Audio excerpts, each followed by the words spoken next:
பாஜகவிற்கு மொத்தமே 4% வாக்குகள் தான் தமிழகத்தில் இருப்பதாகவும் அதனை வைத்துக் கொண்டு அக்கட்சியின் மாநில தலைவர் அண்ணாமலை களத்திற்கு வராமல் டுவிட்டரில் அரசியல் செய்வதாக முன்னாள் அதிமுக அமைச்சர் SP வேலுமணி விமர்சித்துள்ளார். கட்சியை சேர்ந்த அண்ணாமலை அவர்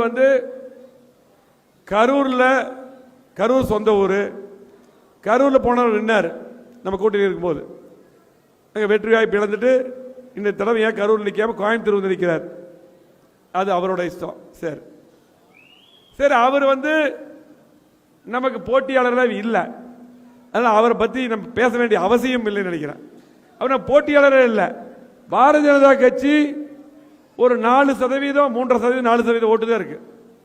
அவர் பார்த்தீங்கன்னா இந்த ஃபேஸ்புக், இந்த பேட்டி கொடுக்கிறது, ட்விட்டர்லேயே அரசியல் நடத்திட்டு இருக்காரு. ஃபீல்டுக்கு வர மாட்டேங்கிறார். கீழே என்ன நடக்குது, மக்களை சந்திக்கிறதுக்கெல்லாம் அவங்க தயாராக இல்லை. அவர் பேட்டி கொடுத்து, டெய்லி பேட்டி கொடுத்து, ஒவ்வொருத்தருக்கு கூட பேட்டி கொடுக்கும், நான் பேட்டி கொடுக்குறேன், சவால் விட்டுட்டு அப்படி போயிட்டு இருக்காரு. சரி, அவர் அப்படி தான் பண்ணுவார்.